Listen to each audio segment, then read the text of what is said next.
A good afternoon to all our viewers. Welcome to Live with the Watering Hole this afternoon, where we are starting off at Tembe in Maputo land, in South Africa's KwaZulu-Natal province. My name is Jaapie Potgieter, and I'm going to be your host for this afternoon, and I am very, very intrigued to see what we might find around the watering holes here on the last day of 2024. And what a magnificent sight. We have some elephant bulls going about their usual business, which as of late entails drinking water right from the source as it goes into the pan there. Now, I can see the elephant drinking from that water inlet has got a droopy ear. And he is indeed an elephant that we've noticed around this watering hole quite a few times in the past, at least I have.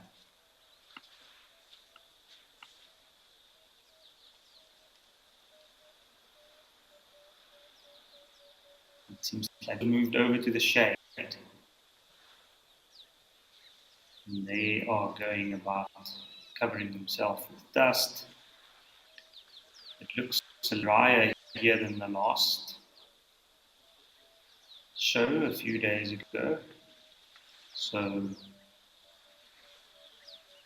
it doesn't look like there's been any rain over the last day.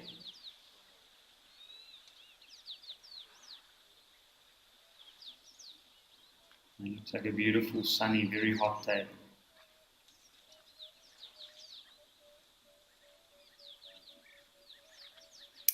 Now, I would like to remind our viewers that this is a live and interactive experience, and please send through some questions. You can watch us on your app. If you're watching on our website, you can register to ask questions, and you can let me know what you like to see, what you like to talk about, anything for today. Yo, that's a big elephant bull coming in. There's a few big ones, another big one at the back there. Immediately, the younger bulls are moving off to the side. But I would just like to continue and tell our viewers that you can also join us and join in on the conversation if you head over to X or Twitter, and you can use hashtag WildEarth, or you can scan the QR code on the right-hand side of the screen there.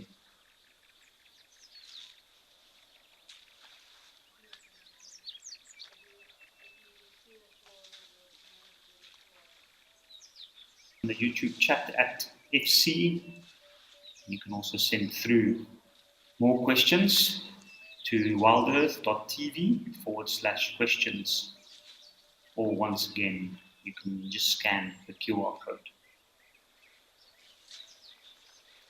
Now, the amazing thing about a warm day throughout the sunny eastern parts of South Africa is that there's always lots to chat about.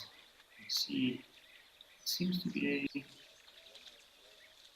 Nyala with a baby. That's quite a beautiful sight.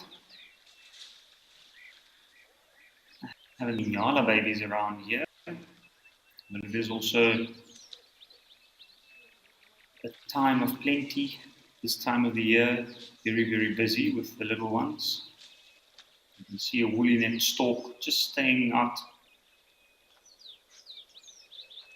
away from the elephant, dusting itself under that tree in the shade.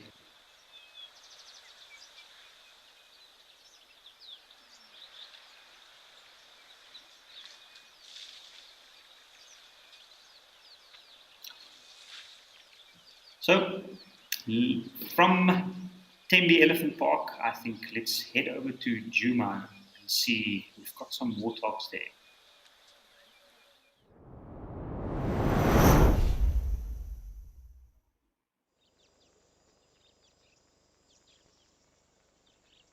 Just look at that. What a sight. That's pretty spectacular. You can see that warthog's been neatly laying in the water. Now, after having a good cool down, standing out, enjoying the breeze and getting a groom from the red-billed oxpeckers, you can see they combing through the thicker mane of the warthog, being a little bit denser than the fur on the rest of the body. It's obviously a good spot for skin parasites to go and sit, especially ticks.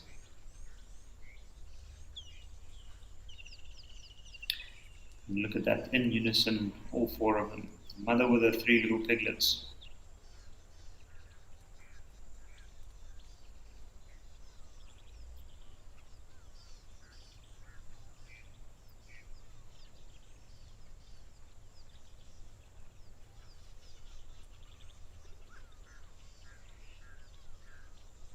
What a beautiful sight.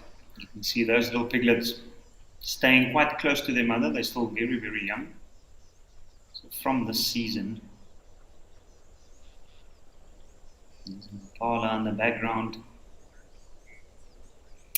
Ari, a good afternoon to you too.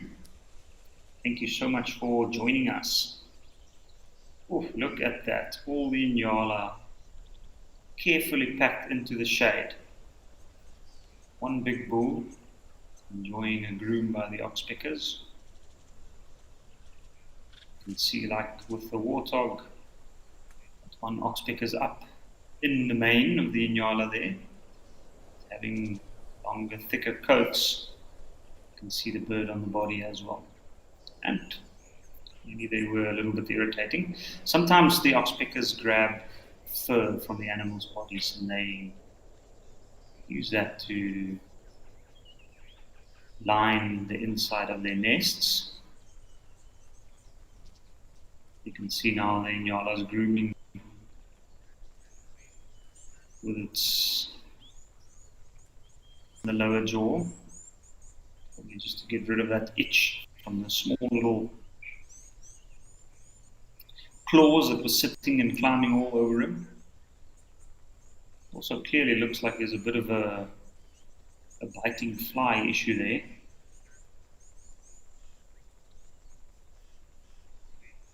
Also judging from the way all the other Nyalas are flicking their ears.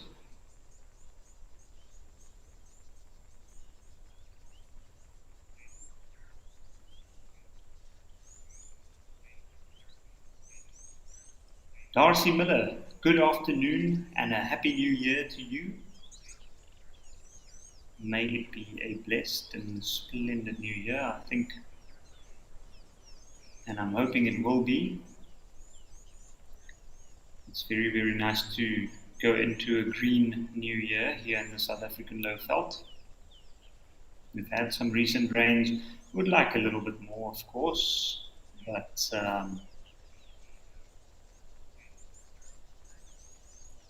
indeed there are some. You can see it's very warm. It looks like all the animals, even these impala, are moving over to the shady patches. Divided by these very big trees.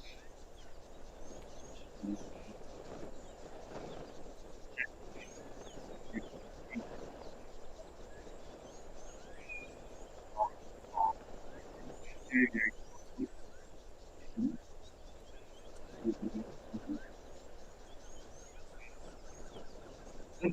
While Yala and Impala is trying to find some shade here, we're going to head over to Rosie. See what's happening there.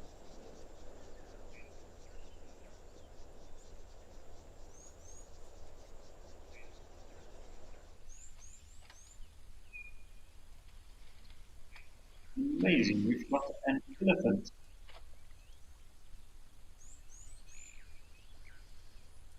Seem to have had some little bit of a gripe there with that small tree.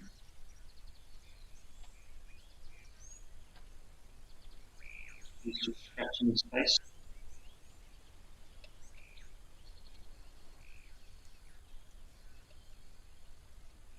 Hmm. Not too sure what that tree is. It looks like one of the swallows. Possibly they do.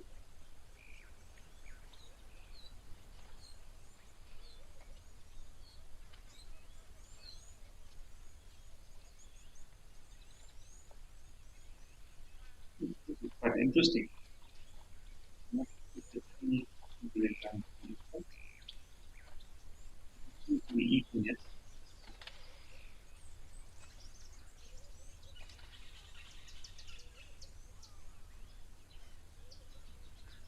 It, it had a very urgent scratch. Oh, beautiful. And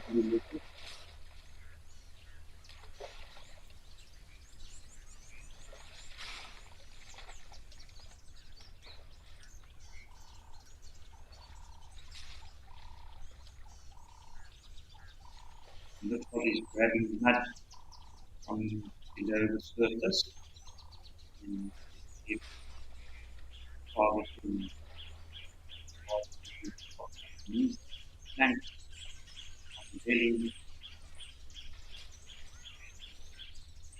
in the areas directly exposed to the sun and in areas that will retain moisture a little bit longer.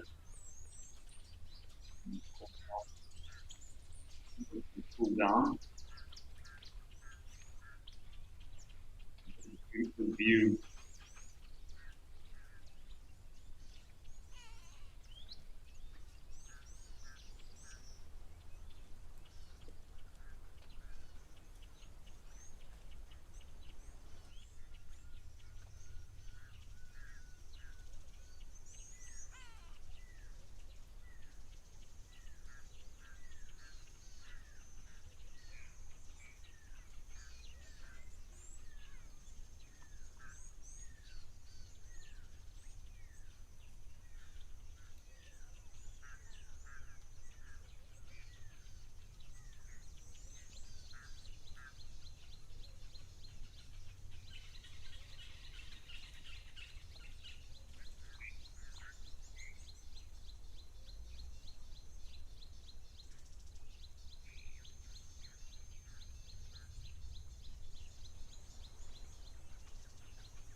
And I am back, and we are at Big Falls with some white-backed vultures. Sorry, I had a bit of a technical difficulty there with my microphone, but all good now. What a beautiful green site it is here at Big Falls, much different what I've seen the last time I laid eyes on this watering hole. You can see all the vultures sitting there patiently waiting. Looks like there's a few hooded vultures in and amongst them, a few white-backed vultures, some young ones and older ones. The ones with the darker complexion and the clearly visible white fluff along the neck and the head, those are the younger ones, the subadults and the juveniles.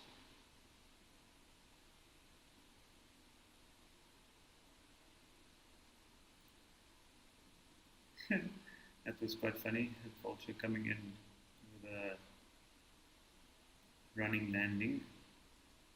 I always find it so interesting to see these extremely large birds come in and manage to land in often quite a small little spot. So you'll often find that they do try and land on nearby dead trees, and then from there try and descend into the gaps. Of course, these vultures have excellent eyesight.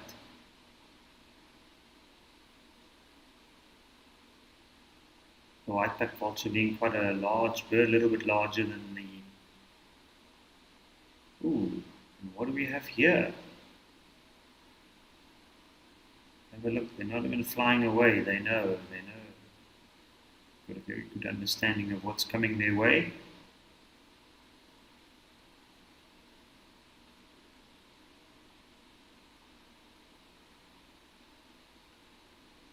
Now they're all descending. What a sight indeed.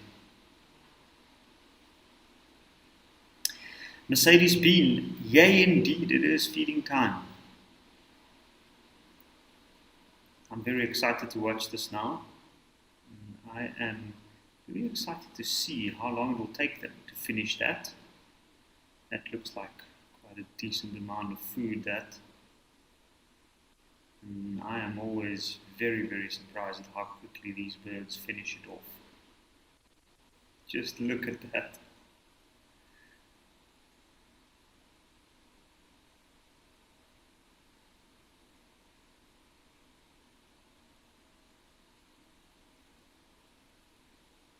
That is spectacular.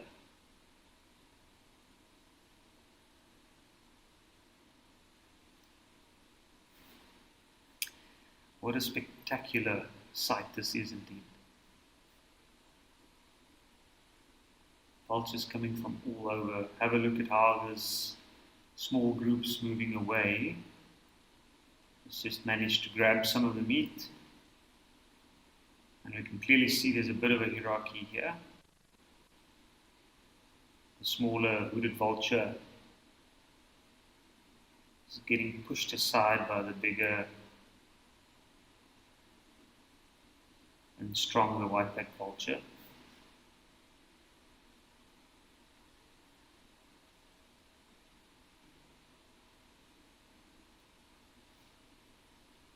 Penelope Kenyon, you're saying it's not as many as yesterday. That is quite an interesting observation. I'm not sure why that would be, but possibly there might have been, maybe they had something somewhere else, which is what I would hope. And that's why we only have some of the vultures in this, at this feeding station. But what an amazing sight. That moment that meat was open for them to descend on. And you can see the chaos still going up onto the right, that smaller group right under and in and amongst the branches there.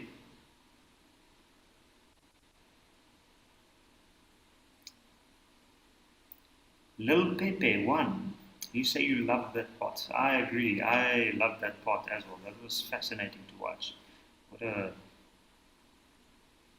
What a spectacle to witness, actually. I think we are very, very fortunate to have a Africam here and be able to see these processes happen.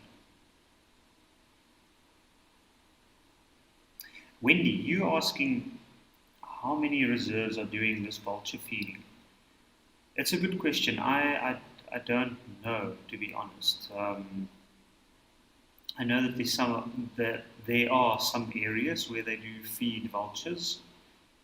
It depends on the area, and it also depends on the size of the colony. But from what I understand, it's not very many. There's very few specific sites where this kind of human interaction with them do occur. And it is vital. I mean, these birds do tend to travel very, very large distances when they're up in the sky, and often they do tend to find dead things all over, even outside reserves, and that has an inherent risk to it. So where there is a viable breeding colony, like here, they would do what they can to aid these birds in feeding and also to keep them in the area. And that way they know they won't go out to go look for food. That might be more risky.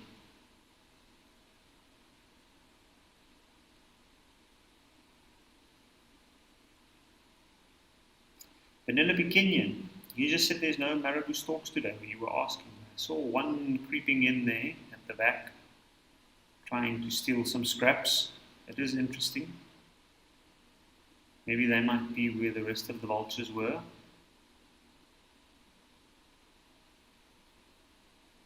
And Ari, you timed it before, it seems like. You say between 5 and 10 minutes, and then it's all gone. Yo, I wonder if that even was 5 minutes. But it is very, very quick, especially with this amount. I wonder how many there are here.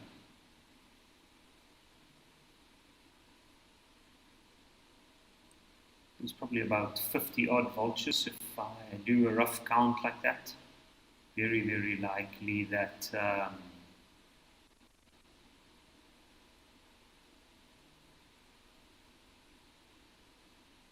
these vultures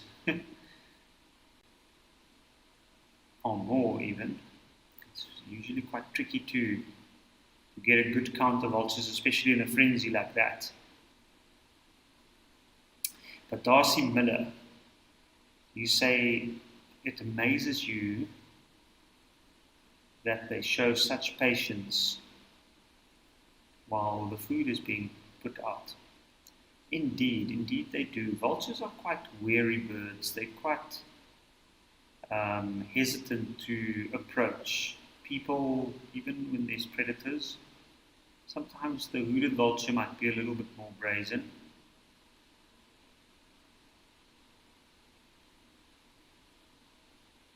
But it is very, very interesting to see.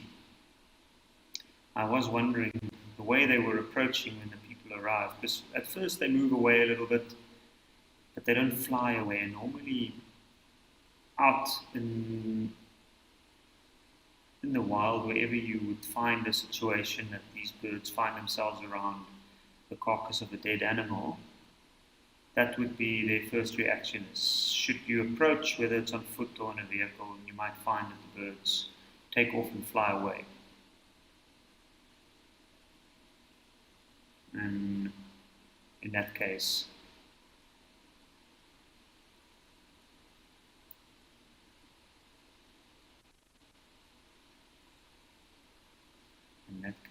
it might be that they just instinctively move away to avoid danger. Of course, there's always danger or the risk of danger around carcasses and in any normal functioning ecosystem. Out in the wild, of course, these vultures would know that there might be predators around. Now imagine a vulture busy feeding with its head inside a dead animal, and then the predator approaches and grabs the vulture. That's very possible. Some predators, especially young leopard, for instance, they do take the chance of vultures, young vultures up on nests. And I'm sure vultures are aware of that. It's one of the inherent risks of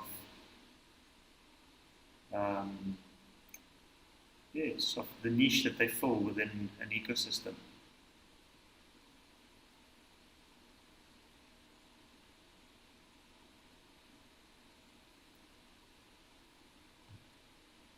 But that was a spectacular spectacle.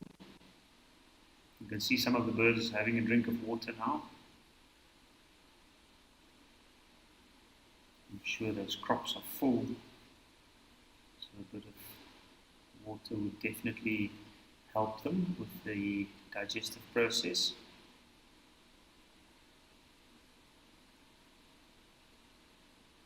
You can still see a bit of a tussle going on between some of the members, like obviously now with the larger pieces of meat being gone and the frenzy being over, the hooded vultures are moving in to try and pick up all the scraps that might be available. And that's also an interesting way that nature gives each species its own chance. Even though they're both vultures, they feed off carrion or of dead animals, and providing a very, very necessary service to the ecosystem by cleaning up, and that way minimizing the risk for any diseases that could develop.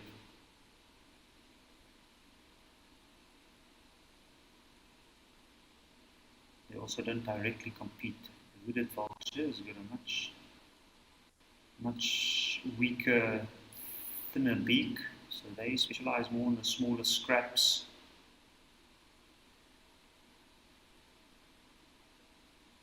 Where the much stronger, larger build white-backed vulture will go more directly at the meat on the bones.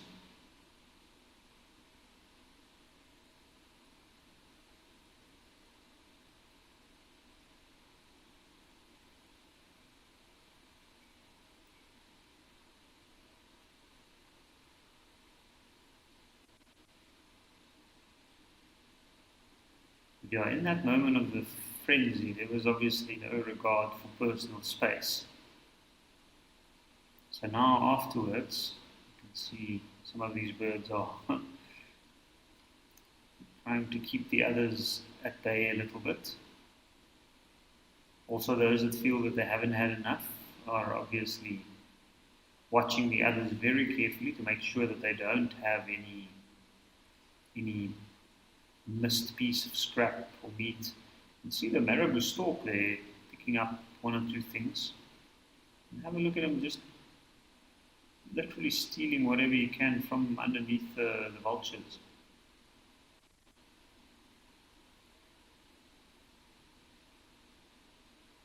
Quickly stepping in and using that very long, strong bill of it to just pick up whatever scraps of meat is around. That's very interesting to watch.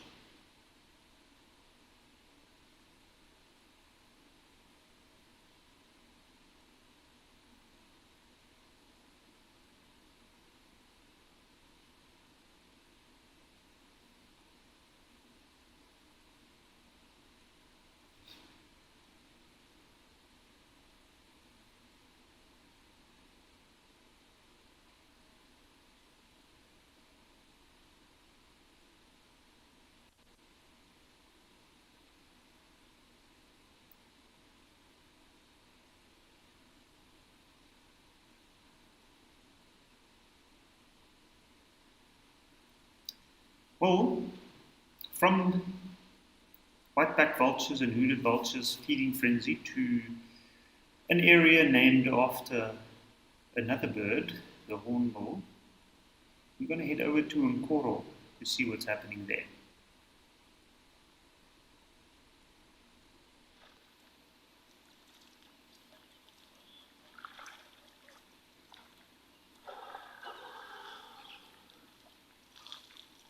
So at Nkoro Bush Lodge in the Sabi Sand, and we have a lone elephant bull just quietly enjoying the water.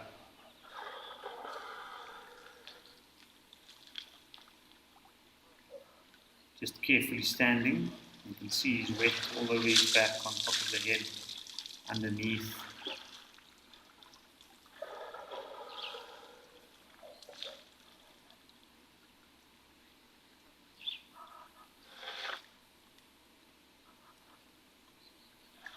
What a spectacular animal. You can see it's a little bit overcast now. There are some clouds around, but it's still very hot in this region.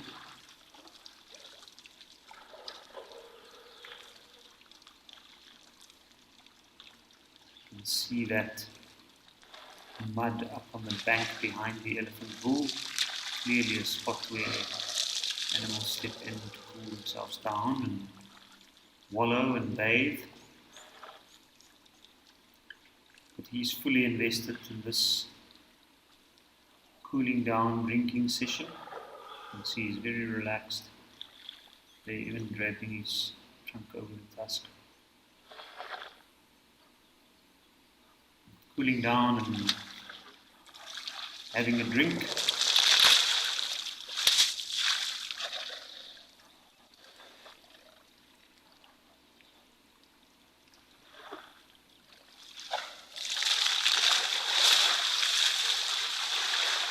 There we go. Now the clouds are moving away, so you can see that wet skin lighting up in the sunlight. And it's quite amazing that when the cloud's there, it's bearable. But as soon as those clouds move away in front of the sun, then the sun becomes very, very potent, very hectic.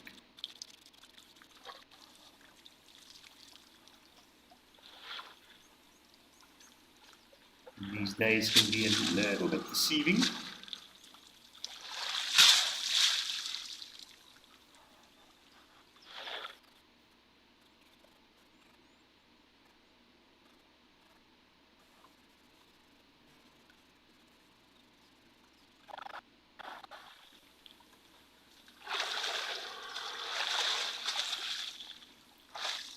Have a look at those Egyptian geese. Carefully staying out of the range of the mud and this water that the elephant's splashing up. They're just carefully foraging along there. The elephant doesn't seem bothered by them. Maybe he's just too invested in this opportunity to cool down and enjoy the water. To be bothered by them sometimes. Sometimes they might chase any geese, any bird, something nearby. Just to try and show them who is the bigger, stronger animal and remind them of their place.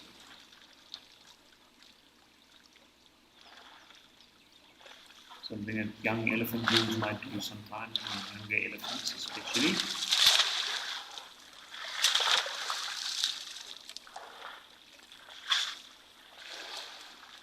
This guy is really covering himself up very, very well.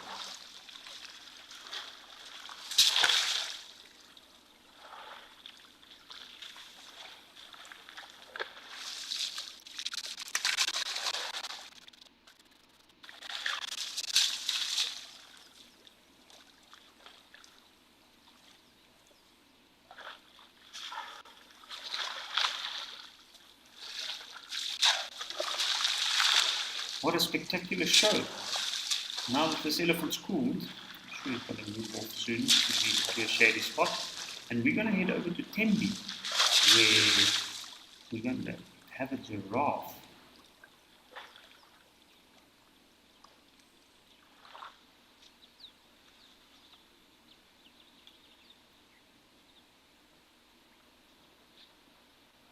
And what a spectacular sight. Ooh. We had a giraffe. seems like a very camera-shy giraffe. Even that one elephant paused to watch what was happening there. Now earlier on, while I was experiencing a difficulty with my microphone, I saw that there was some nyala an impala that also ran away from the edge of the water. Now, it's always difficult to say. For a giraffe, for instance, you can see that giraffe's just stopping and standing there in the shade of that big tree. But he's staring back towards the water, and I've got a suspicion that he probably would like to come back and have another drink. Or have the drink that it intended to have. You can see, just have a look there, carefully scanning the water's edge. Now I can see from the trees, the movement in the trees all around. It looks like it's quite windy there today. And in these denser areas, with all the trees moving, this can make a situation quite tricky for some creatures, especially something like a giraffe. A giraffe is an animal that becomes very, very nervous once it's near the water's edge.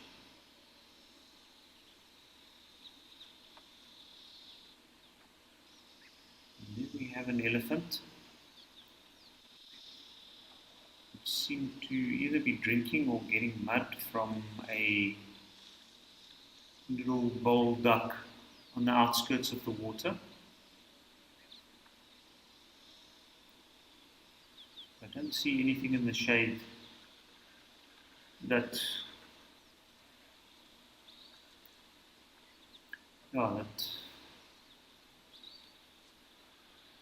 made it necessary for that giraffe to run off at such speed. But then again, it's also a safety precaution.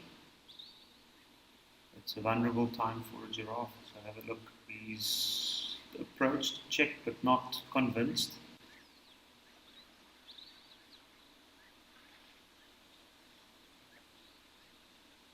It looks like he's moving quite quickly. It looks like he's decided against coming back down to the water. Or for whatever his reason might be, I'm pretty sure that it is very good where you have denser vegetation like we find here at Tembi in the sand forests. We do tend to find that the large predators like the lion do pose a serious risk to giraffes.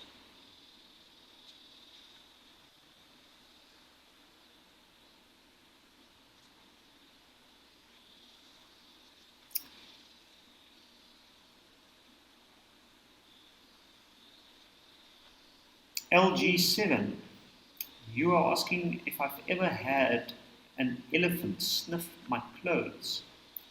No, not that I can think of. Well, at least not a wild elephant. I have had the privilege of seeing elephant that, for whatever reason, is kept in captivity, and having had the privilege of touching the trunk. That time the elephant sniffed my clothes, but that was a number of years ago, and it didn't pay particular interest to my clothes. And then I have seen where we have been sitting and where we slept out on an evening on a trail out in the bush, and in the morning, early morning, we left all our equipment and bags and everything in the spot we slept, neatly placed together, and then from there we moved around to see if we could track some animals without having to carry our bags early morning. And what happened is we came back and we found a herd of elephants. They were at the spot, just investigating where we were. And our scent gave them a bit of a fright. But I'd say that's probably the closest I've come to a wild elephant sniffing my clothes.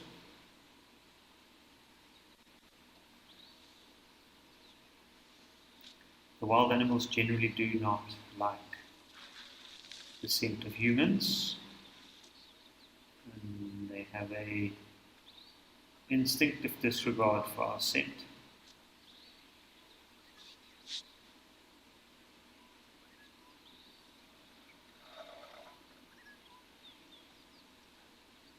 Especially when we are on foot.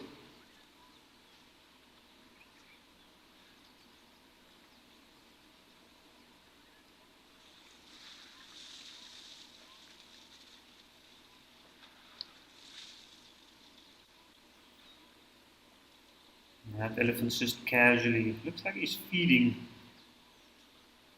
on those reeds there on the edge of that pan.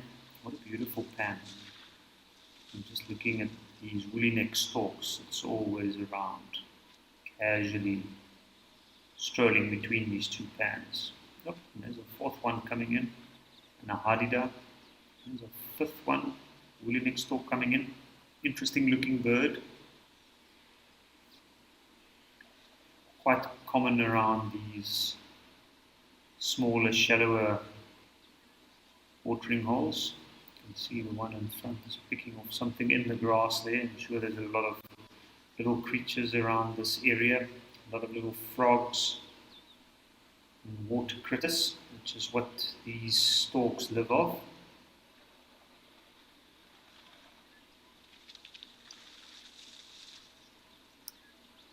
And of course,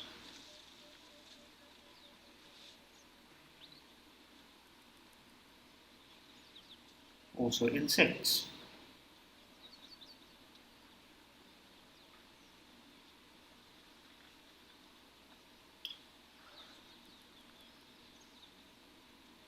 Alana, you are asking a very, very interesting question.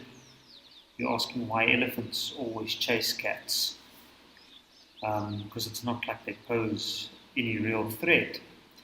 Well, not everywhere, but instinctively over many, many years, having to deal with a creature like the lion and the leopard, the elephant have also learned that they do pose a threat, maybe not to a large, fully grown elephant, like these ones we're seeing here, but certainly to a baby, a young one. And there has been cases where young elephants get taken by groups of lions. In the Kruger Park in South Africa, it's even been recorded a big male leopard that had a baby elephant up a tree.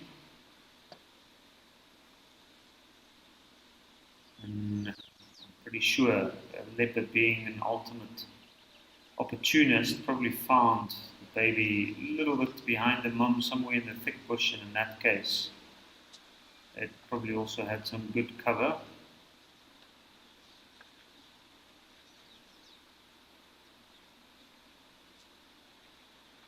And decided to take the chance.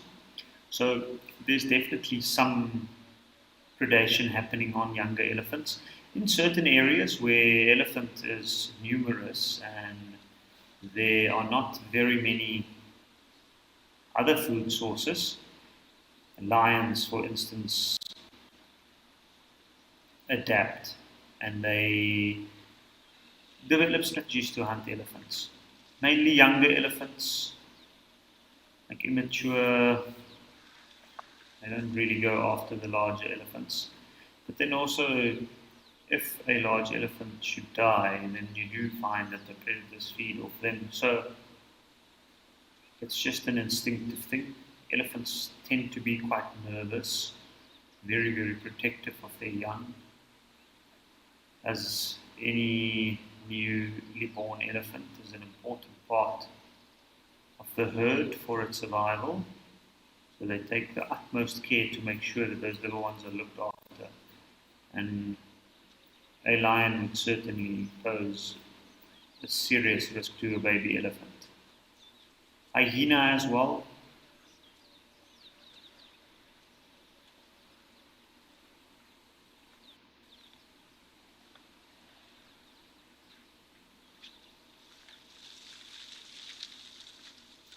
But due to that, the elephants, whenever they do encounter the cats, they chase them. I've also watched especially bull elephants, big bull elephants, if they come from somewhere, if they pick up on the scent of predators in the area, then they might actually actively go look for them, to chase them, and just make their life a little bit more miserable.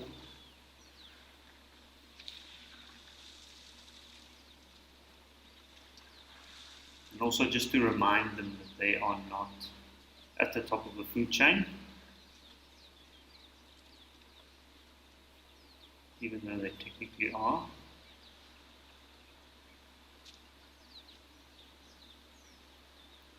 The larger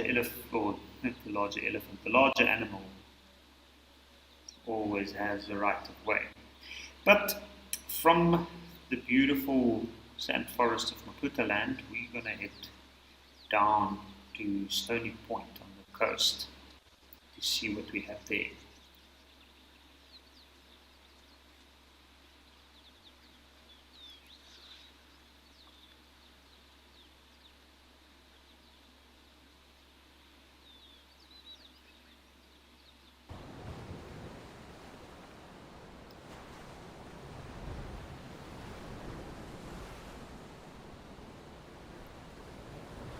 Here we have penguins.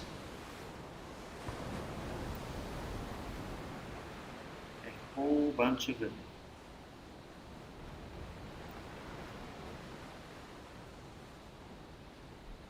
Just carefully watching the in and out swaying motion of the waves.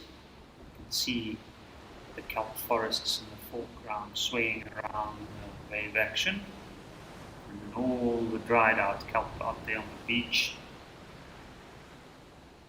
And here we go, it looks like it's lighting up a little bit, so the sun's coming out. And that's exactly what those penguins are doing and waiting for there, is for the sun to come out, dry them out a little bit.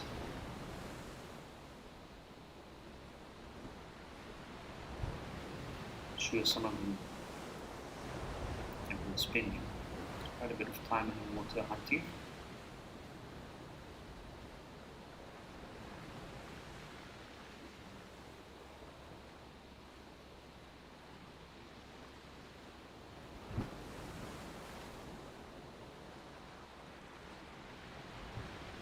What a beautiful bird. And what a special bird.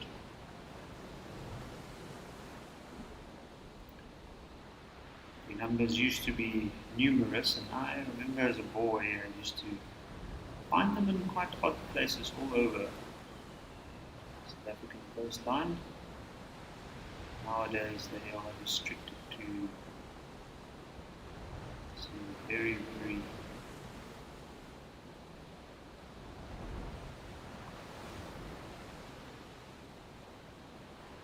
very well protected areas known to have the colonies. Randy, you are asking if they have the same feeding programs and initiatives for penguins. I'm assuming you are referring to what we saw earlier with the vultures, the way they feed the vultures. In some areas, they don't quite have feeding programs, but there are areas where certain colonies does get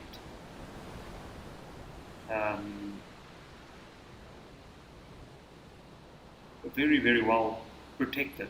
So they get very well protection, or very good protection within the areas that they have known breeding colonies, and they get monitored very, very well. So from a conservation point of view, there are some serious conservation initiatives, and they get watched and monitored regularly, make sure that the colony is in good health.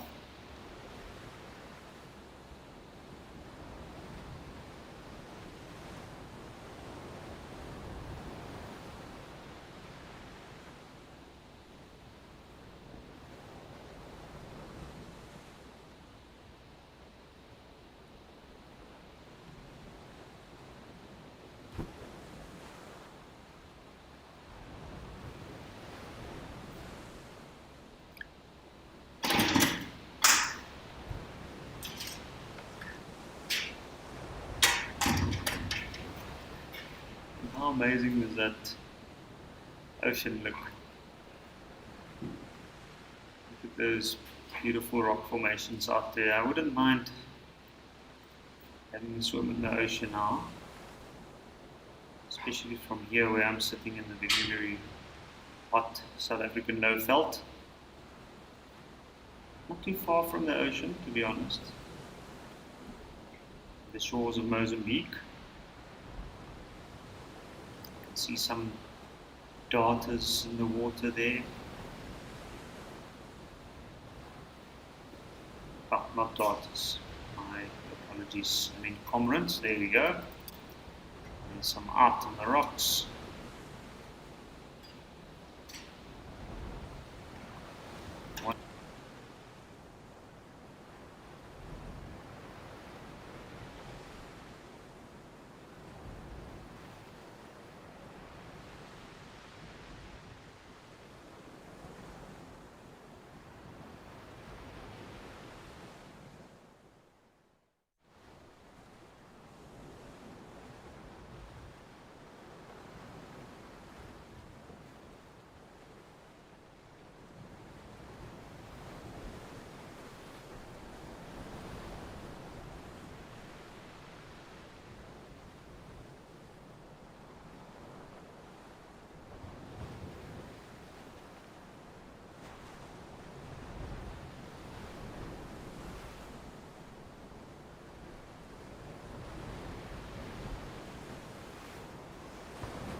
much else out on the rocks. Now, I think I wanted to say I made a mistake earlier with the cormorant. I think I called the white-breasted cormorant a Cape cormorant. My apologies. White-breasted cormorant. Quite clearly with its white breast, and it is the largest of the cormorants we have. We have Cape and bank cormorants here as well.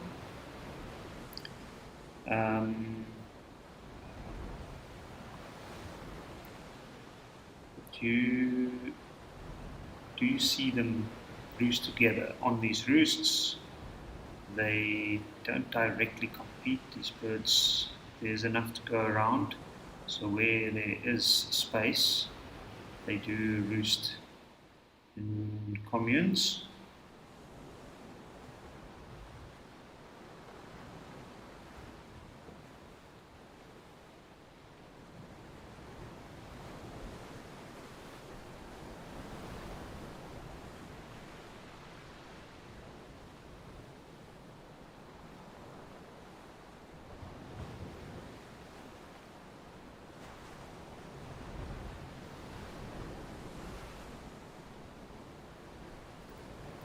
See, it looks like there's quite a lot of dusty dung around there. And I know at one point there was also an Egyptian goose nesting here. Oh, there we go. What do we have there? It looks like an Adama.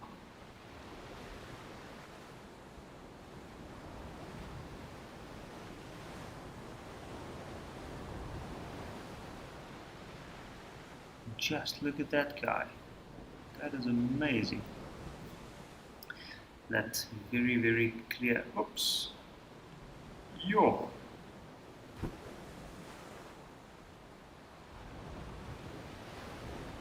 Alright, so that was what he was doing out on the rock. That is, looks like a very, very big relief. You can see he seems quite chuffed with himself, quite proud. But I can imagine it must be a lot more comfortable. Interesting spot right out there. I guess it provided a good vantage point, a loo with a view.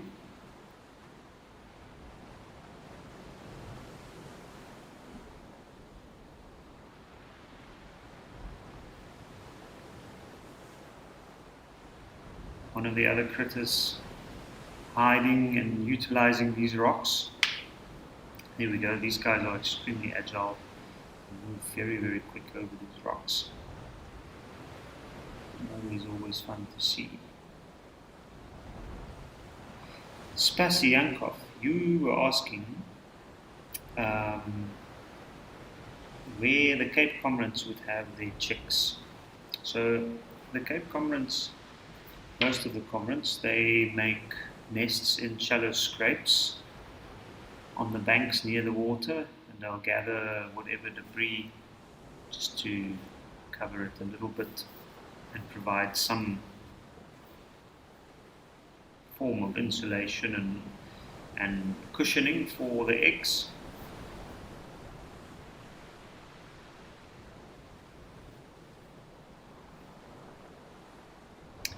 But there, it looks like we've got looks like a Cape girdled lizard sitting out on the rock. This is quite a interesting creature to see. Very unique little creature. They also regarded as a protected species.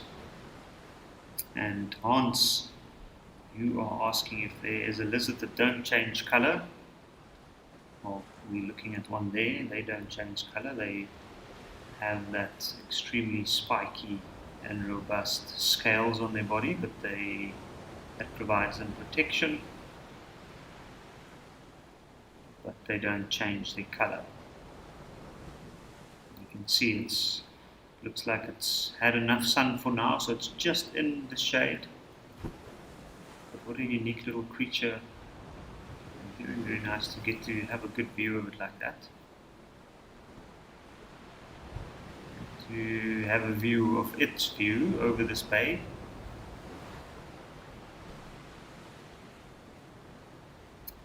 Gary, you are asking if dassies have whiskers, or if whiskers is only for cats. They do. They do have whiskers. Um, just small hair-like appendages, which has a nerve ending and picks up on minute changes in the environment. It also helps the animal navigate, especially amongst tight spots. Yes, they do.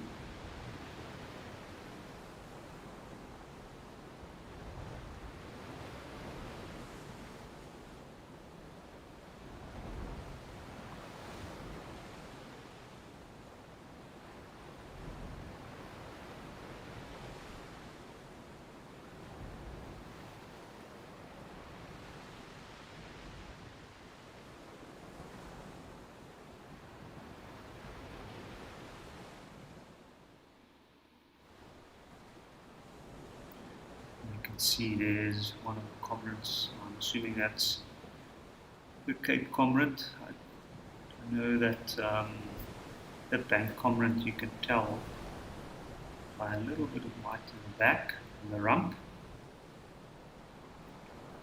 As you can see, they're coming into the shallow water where they're foraging in and amongst those rocks there. This has been an absolute serene, peaceful scene here at Stony Point. I think we're going to head back to Tenby.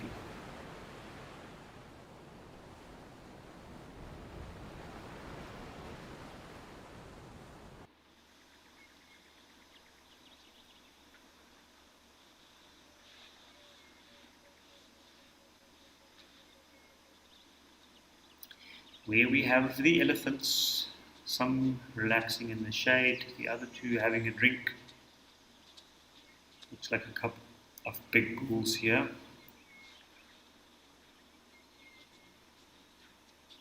Some beautiful tusks on some of these elephants, especially that one there in the far back.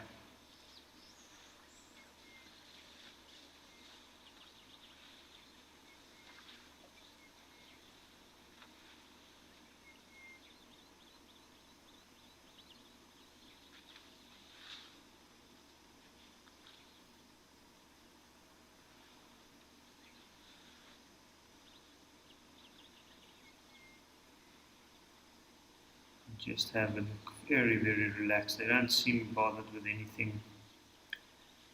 This time of the day, it's good just to spend the time near the water. They've got it ready to drink. If they want to, they can head to the shade. It looks like there's a good dusting spot, where that elephant's hidden behind the tree. When the bigger bull moved out of that shady patch, it looked like that younger one moved straight over. And I can see him scraping with his foot on the ground. Let's have a look. There's another younger bull coming in from the left. I wonder if he's going to head over to that other one, or if he's going to come down for a drink.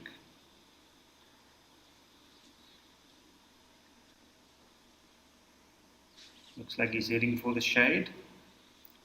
Good choice.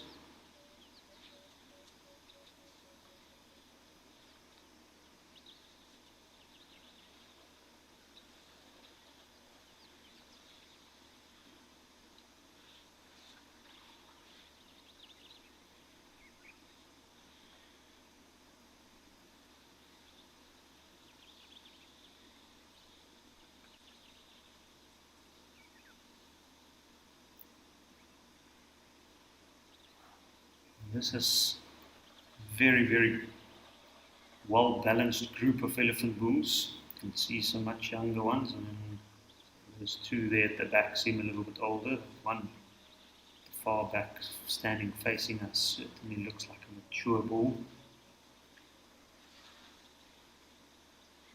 Very likely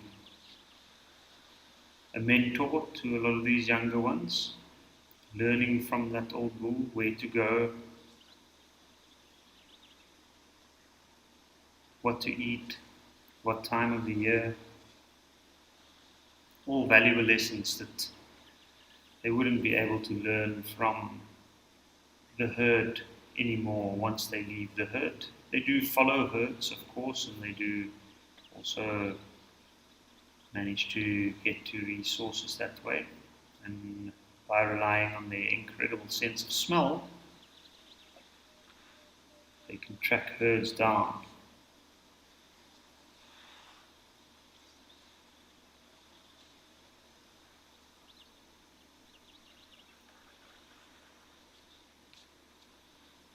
Julia, you are asking if I've ever guided in KwaZulu-Natal. I have indeed, yes. I have guided in northern Zululand. In fact, I originally did my training in that side. In a magnificent area,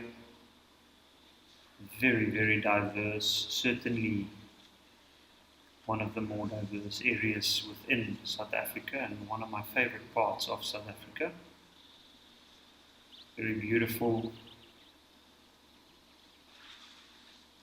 lots of variety in bird life, lots of variety in wildlife, and of course the vegetation being so unique, like these unique sand forests spread out across the region.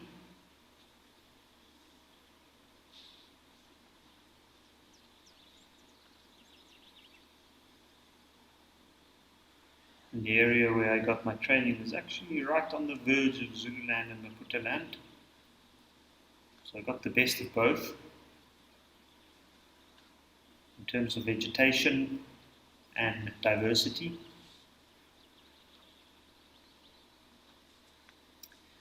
And I've also been lucky to go to Tembi. It's certainly an area that I would like to head back to and spend even more time in. I think it's a fascinating, very, very beautiful reserve. Different sand forest to the one that I have been able to spend more time in.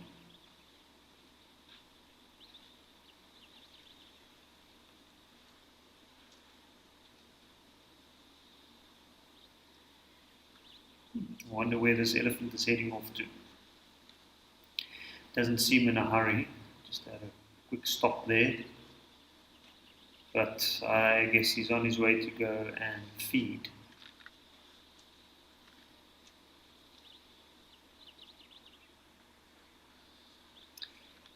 Aerial Messenger, you saying it looks like a lovely day with lovely elephants. Indeed, indeed it is. Certainly is. Very calm, very relaxed. Elephant bulls.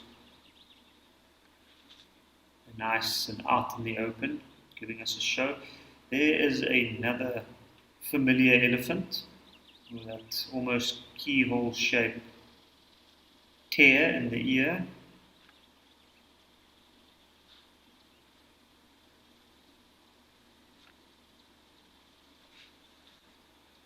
Hans, you're asking how come elephants don't migrate? That's a very good question because they do actually, in short. They just move over such large distances. For instance, I know that old elephant migratory routes stemmed between the Drakensberg on the far western side of the Lowveld in South Africa, all the way to the coastal areas of Mozambique back in the day. So there definitely were some well-known elephant migratory routes. And while established, elephants moved vast distances for resources at different times of the year. But all of that changed as habitats became fragmented, and due to humans establishing certain patches of land for agriculture, creating fenced borders, all of these things played in on essentially blocking the elephants from using their migratory routes. In some areas they still do. In northern Botswana, elephants move over vast areas, all the way into Angola and back. So they certainly do. And I think there's a lot of research being done on that with elephants with collars, especially in southern Africa, to track their movements. But I think over the years, a lot of those things have been lost, and a lot of that information between elephants have come to be lost due to the long time that elephants have been barred from doing and using their migratory routes. So I think there's a lot of speculation as to what might have been, but we would truly not know the true extent of their migratory routes as it used to be, maybe 200 years back. There is attempts to try and establish large unfenced protected areas, and they link these areas sometimes hundreds of kilometers apart through what is effectively known as corridors, wildlife corridors, which is just patches of land that directly connects one protected area to a next, which have wild animals moving through. And effectively, elephants is one of the major species to use those.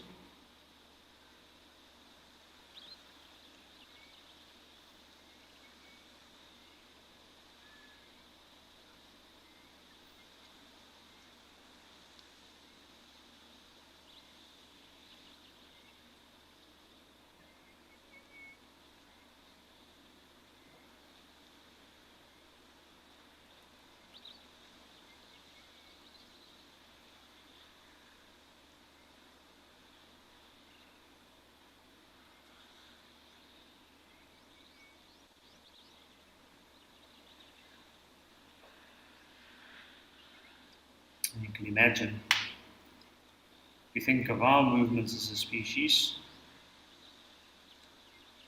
you imagine a very large elephant bull like this one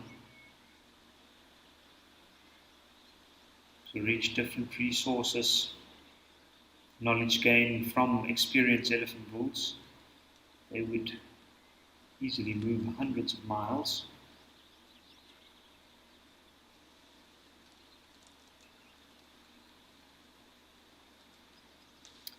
Milo, you are asking why South Africa is not struggling with elephant poaching as other African countries. That's a good question. South Africa, to a large extent, especially due to its laws governing that there can be private ownership of animals, of wild animals, that entails good protection for some of these regions. And South Africa's got quite effective protection. There's other reasons as well. For instance, we've got other wildlife products that can be seen currently as more valuable than elephant ivory, and therefore elephant poaching is not a major source for the illegal wildlife trade in South Africa. However, it does occur. It's just not to the same extent that it occurs in other areas, like for instance East Africa.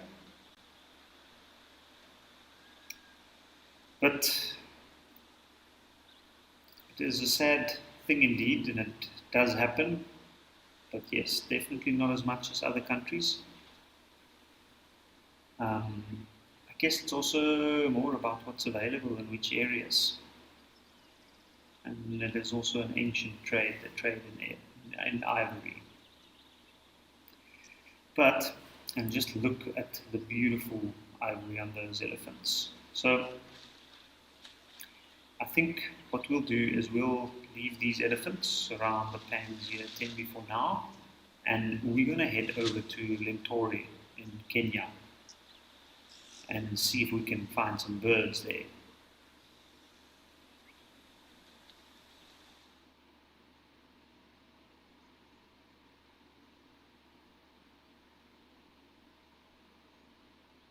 Ooh, just look at that, firefinches.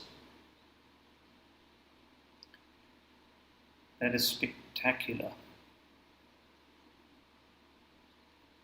Coming down for a drink, always beautiful to see these little birds at the water's edge.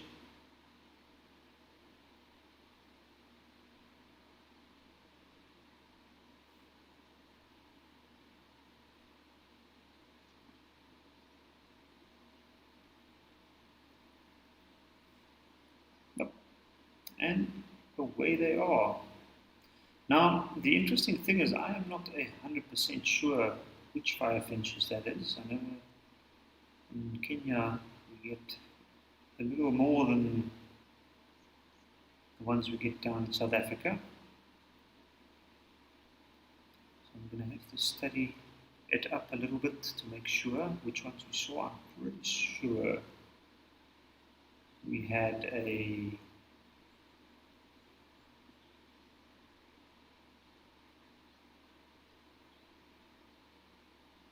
black-bellied. No.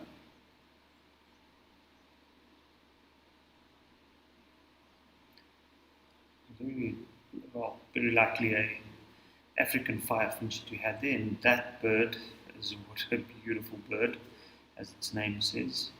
A superb starling, superbly coloured. You can clearly see the colours now and the pale eye. What a beautiful, beautiful bird, indeed. It all looks similar to some of the birds in South Africa, then just the differences in colour. What a beautiful bird.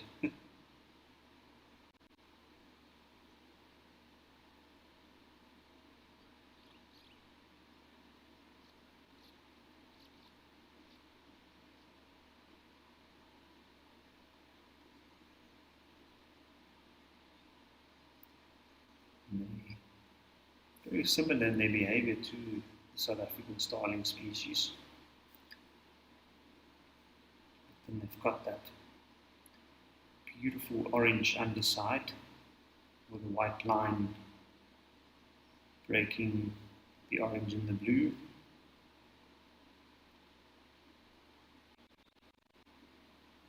And from the back, they remind me a little of the Cape Glossy or the greater blue-eared starling, except for the colour of the eye, of course. It almost looks like they are wearing pants, bright orange pants.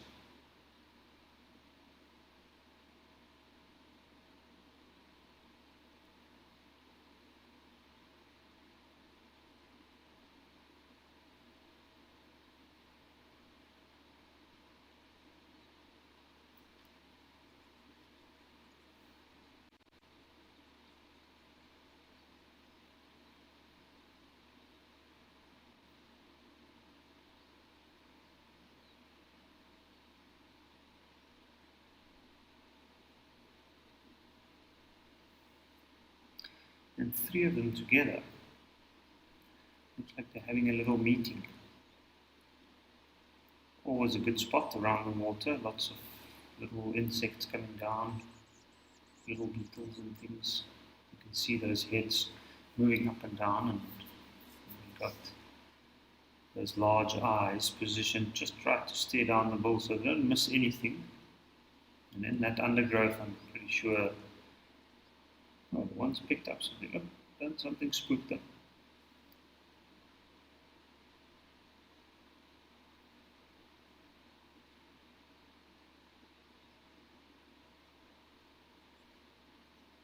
Ooh, there we go.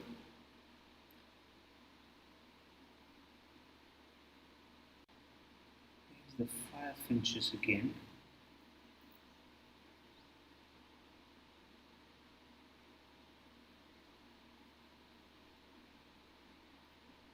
It's difficult to say. I didn't have a good enough look.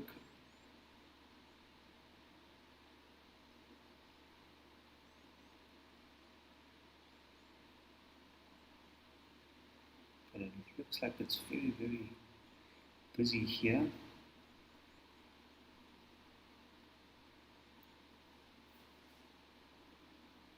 Usually middle of the day when it's hot, all these small little birds come down for a regular drink.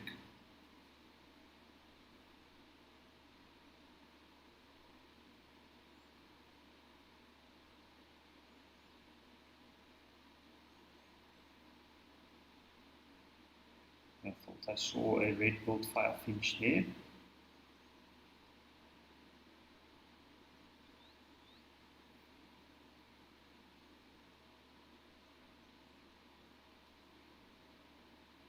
And indeed, looks like red-billed firefinches.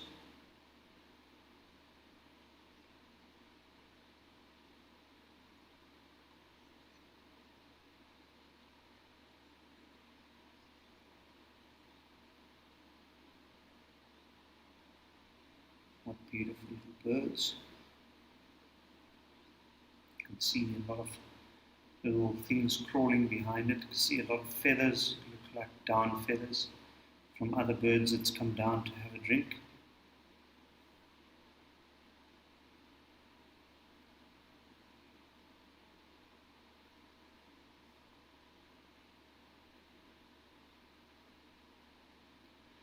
There we go, you can see the red bill and the nasty starling coming to chase them away to see what they had.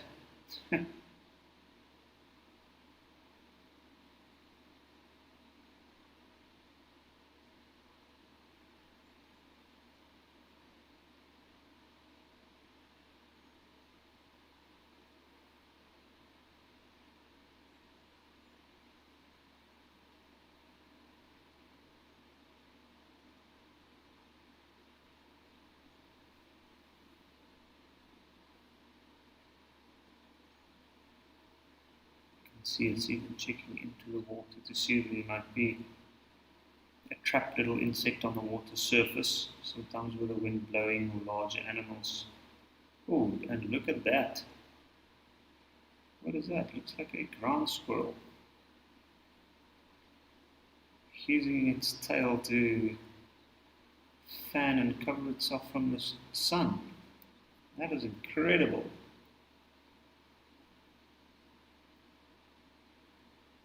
While eating something.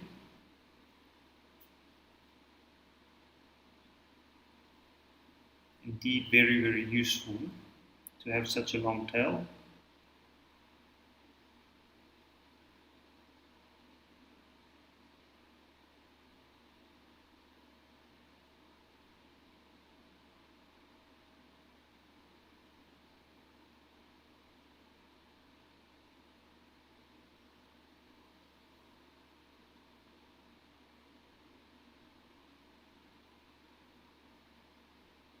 That was quite special to see. Oh, and there's another one.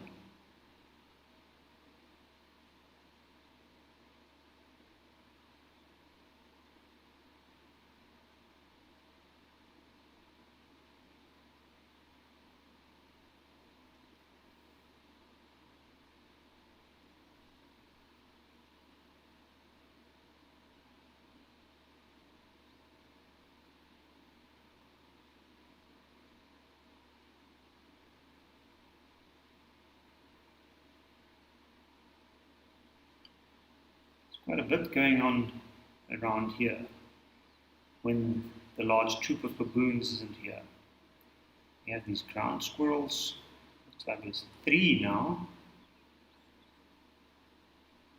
Obviously picking up whatever nuts and seeds fallen down.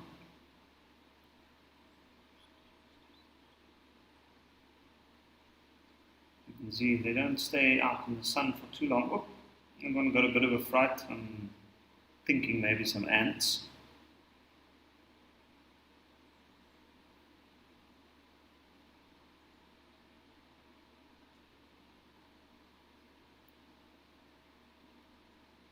But these guys indeed have quite a... It's picked up something there, you can see just sitting with its tail up. Very, very well adapted for life on the ground and out in the open in the heat. Hence the very, very big fan tail.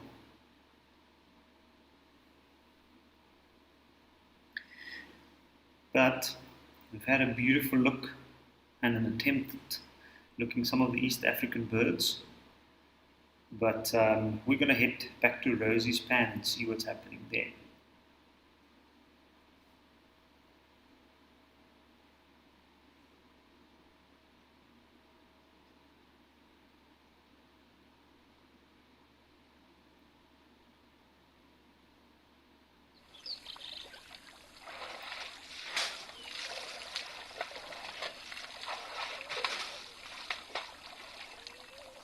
And we have two elephants cooling down in the water.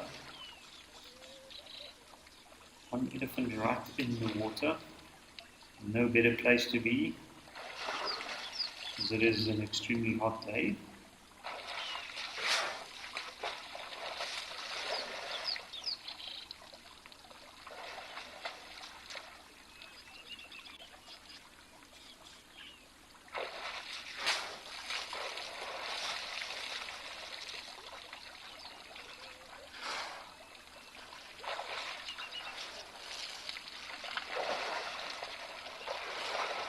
And we've got one in the water is not even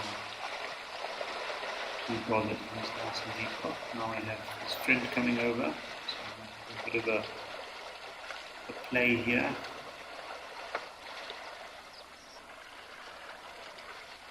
You can almost hear that elephant asking the question, why did you come over here? I was having so much fun. But it looks like there's enough space for both.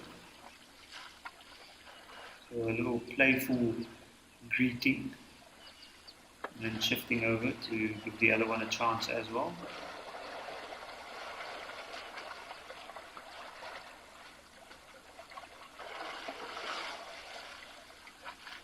Well, it looks like that elephant's only got one tusk.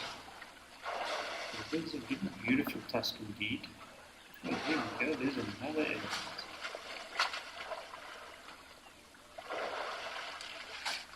Three elephant bulls. No doubt these three travel together across this region.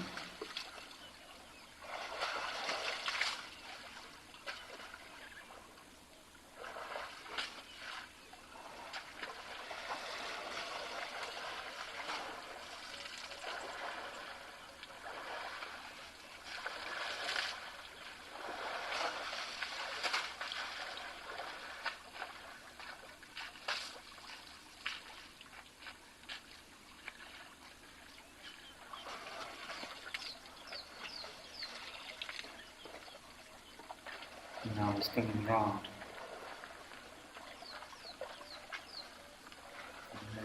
I haven't had to stop at the water if he's decided to move. Looks like the older one out of these three. For that reason, very likely about to move off. See now that that elephant, I thought he only had one tusk, but it does indeed have two. The other one's just much smaller. I'm not sure if it broke off at some point and then worn to the way it is, or if it's just a smaller tusk.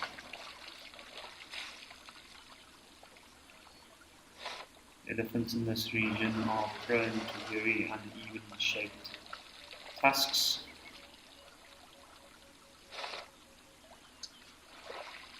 It could also be that the elephant just used that left tusk more.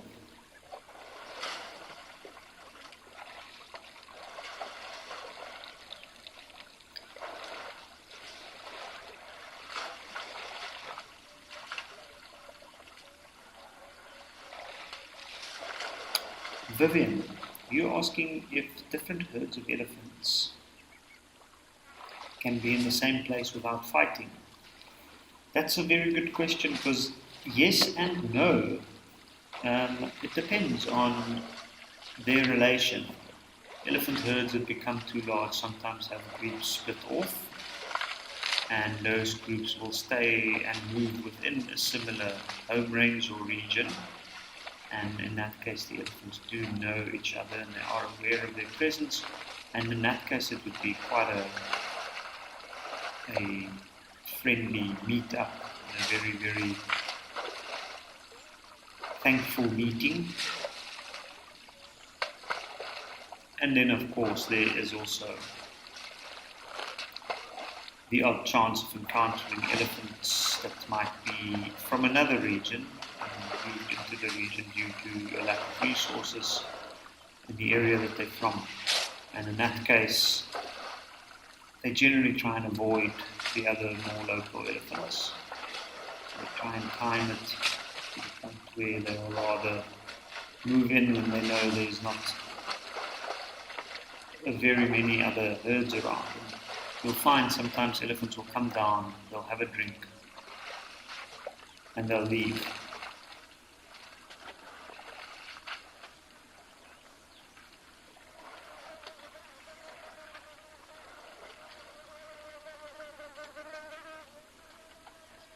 I'm happy to see that this elephant stayed. You can see the color of that green algae on his trunk as he lifted it now to scratch his ear. Interesting to notice that it actually colors the trunk.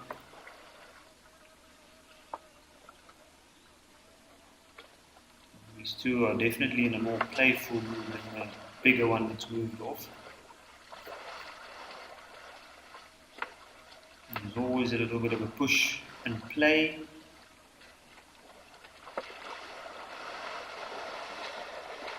That's how these guys keep themselves fit, keep themselves strong, hone their skills, establish their personal boundaries.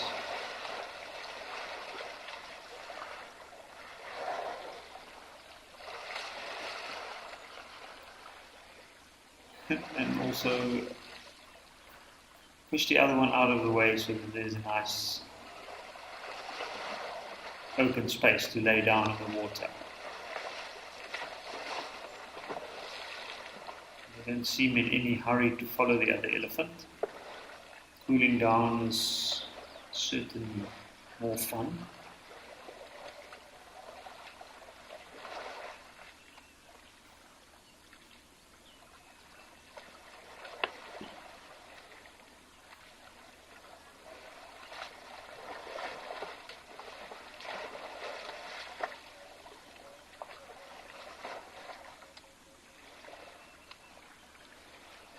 It's quite an interesting spot to play from. It looks like he's just lazily still attempting a half-hearted play with the other one. But it's certainly too good to get up.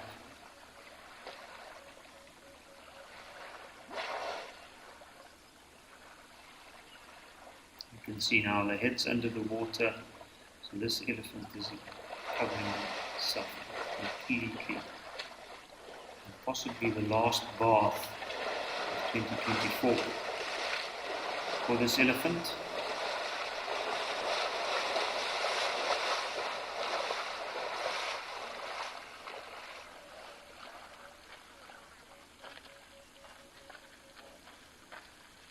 And he's done. And off he goes. That was a very, very nice view of an elephant swimming. Here on the last day of 2024, I'd like to say thank you to all our viewers for joining us over the last year to see what the watering hole's got to offer. It's certainly been spectacular. It's nice to see the change, and from me and everybody at Wild Earth, we bid you a good afternoon and a very, very happy new year. And I will see you again tomorrow afternoon in the new year.